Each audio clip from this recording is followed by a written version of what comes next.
Olá, o Entrevista.net desta semana vai falar sobre agricultura, especificamente sobre um projeto da Embrapa que trata do manejo conservacionista e agricultura de baixo carbono.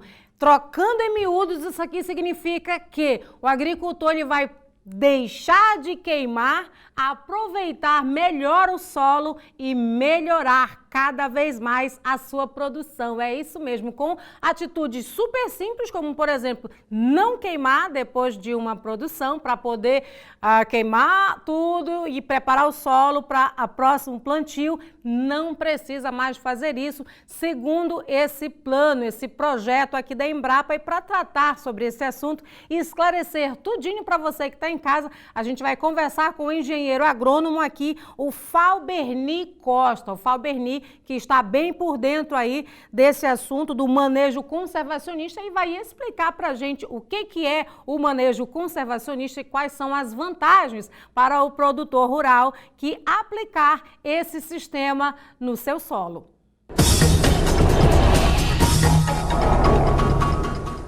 Eu vou conversar aqui com Falberni Costa, ele que é engenheiro agrônomo lá da Embrapa, e a gente vai falar sobre manejo e conservação do solo, especificamente ali na região do Juruá. Eu falei para ele já de cara aqui, não entendo absolutamente nada, a entrevista já vai servir para mim. A gente tem que ser sincero, né? Não entendo do que se trata e a gente vai trazer esse assunto aí, é um trabalho que começou sendo realizado pela UFAC, pelo que eu entendi aqui, a gente conversando em off, e a Embrapa agora tomou a frente.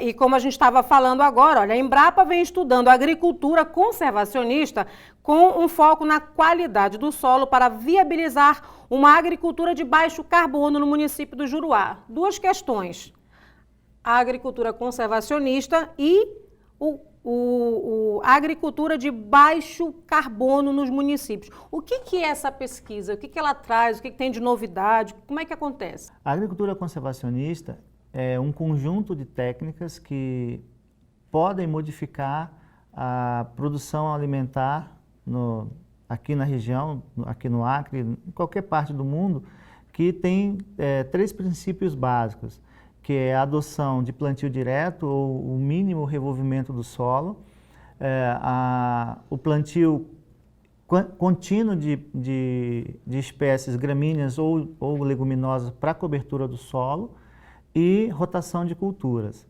né? Então, essas técnicas em conjunto, elas permitem, por exemplo, eliminar o fogo, a utilização do fogo para o preparo das áreas para cultivos. Então, nesse sentido, a agricultura de baixo carbono é exatamente isso, quando você deixa de usar o fogo para preparar o solo para o cultivo e deixa também de preparar o solo com maquinário, ou reduzir ao máximo o número de operações com maquinário que revolvam o solo. Por quê? Quando você revolve o solo, você está ativando um complexo de micro-organismos que degrada a matéria orgânica do solo. E um dos produtos dessa degradação é a emissão de carbono na forma de CO2 para a atmosfera. Então, por isso que se fala no baixo, né? Baixo carbono. Quais são as vantagens desse modelo de produção?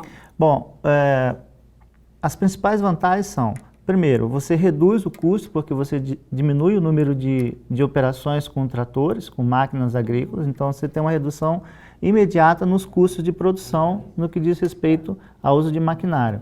Outro, você reduz a necessidade ao longo do tempo de uso de insumos fora da propriedade, como, por exemplo, calcário, adubo, inseticidas, herbicidas, uma vez que, como você está trabalhando com plantas de cobertura continuamente, você aumenta a qualidade do solo. Esse aumento reflete nessas condições. Deixa eu te interromper rapidinho, porque eu já ia questionar isso. O que é essa planta de cobertura? Isso, ok.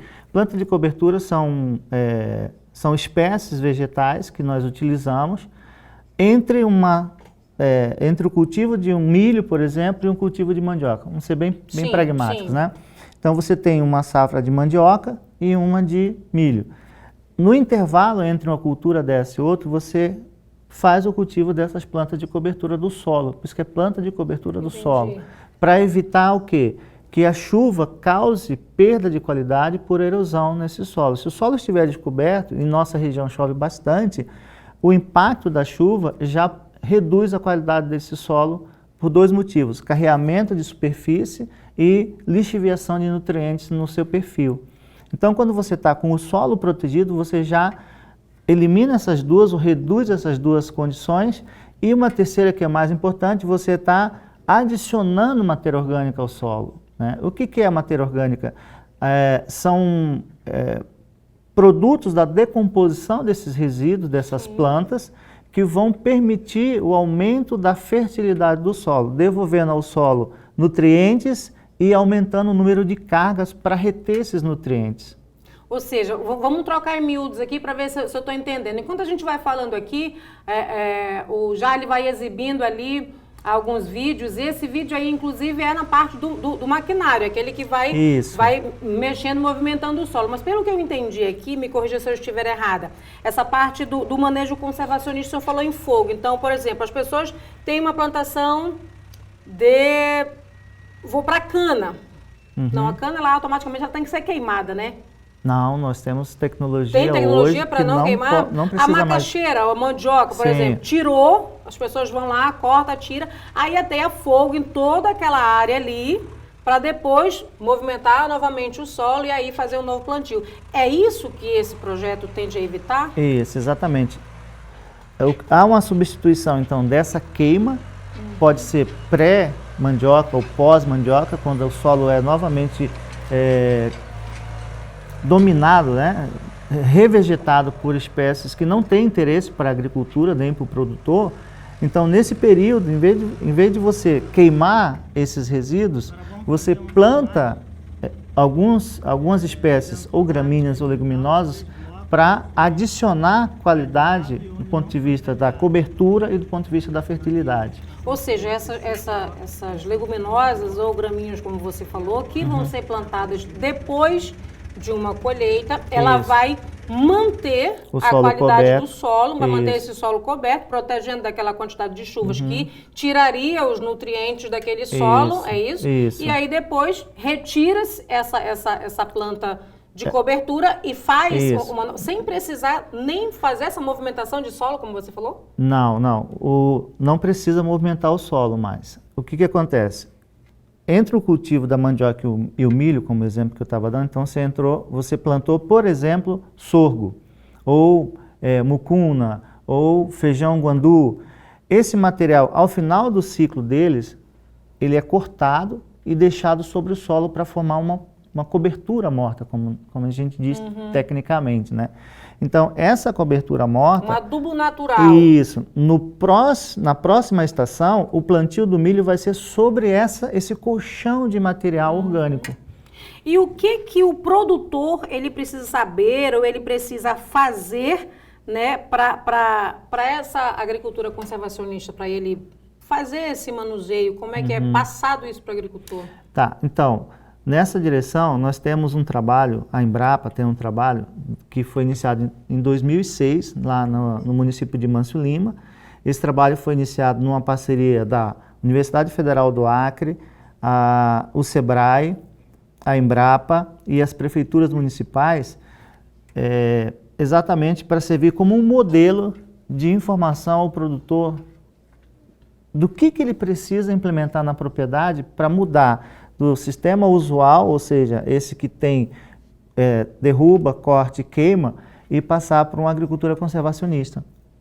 É difícil incutir isso na mente daqueles mais antigos que já estão para lá de habituados e assim é tradição, aquele período do ano eu vou lá, tiro, corto, queimo, provoco queimadas lá na frente, porque quando eu queimo a minha área, uma fagulhazinha que vai levando, então esse projeto ele evita uma porção de outras situações. Então esse projeto então, ele iniciou em 2006 e nós aprovamos, a Embrapa aprovou um projeto em seguida, em 2009, e agora nós aprovamos outro projeto em 2016, que já começou em setembro de 2016, na mesma lógica. Então, nós trabalhamos com o mesmo produtor, um produtor que estava predisposto na época praticamente a deixar a propriedade, né, não fazer mais agricultura, porque ele já tinha um solo com baixa qualidade, pobre, né, pensando em fertilidade, e ele ia para a cidade.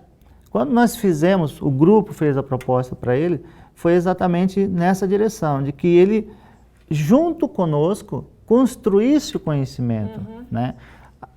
Observando o que ele sabia e o que nós sabíamos, para a gente fazer uma soma de conhecimentos dentro da realidade dele. Então, esse é um ponto forte do projeto, porque a gente vem trabalhando em parceria com o produtor. Gente, olha, infelizmente a gente não tem mais tempo, eu estou aqui já ficando expert no assunto, brincadeira. Mas gostei muito, espero que você em casa, você que está nos ouvindo aí no interior, que você tenha compreendido e que se de repente você tem interesse, o produtor que tiver interesse, ele pode procurar a Embrapa para ter orientações, informações, ele pode fazer isso? Deve. Por conta própria? Deve. Gente, então deve, você que tem a sua terrazinha aí, quer orientações, precisa de algumas orientações, corre lá na Embrapa e sobre esse trabalho aqui, eu vou dar uma cutucada, viu? O que está sendo feito de políticas públicas aí pelos nossos deputados, pelos nossos governantes, para melhorar esse sistema, para que esse sistema seja aplicado e melhore cada vez mais a produtividade aqui do nosso estado, hein? Então vamos lá, cada um fazendo a sua parte. Alberni, muito obrigada, viu, pela sua presença no nosso programa. Olha, esse foi o Entrevista.net desta semana, trazendo aí todos os esclarecimentos, todos os detalhes com relação a esse sistema de manejo conservacionista do solo. Tudo para melhorar cada vez mais a vida do nosso agricultor, a vida do homem do campo e também melhorar e aumentar cada vez mais a produção. E aí, você gostou? Espero que tenha gostado, viu? Até a próxima semana. Tchau, tchau.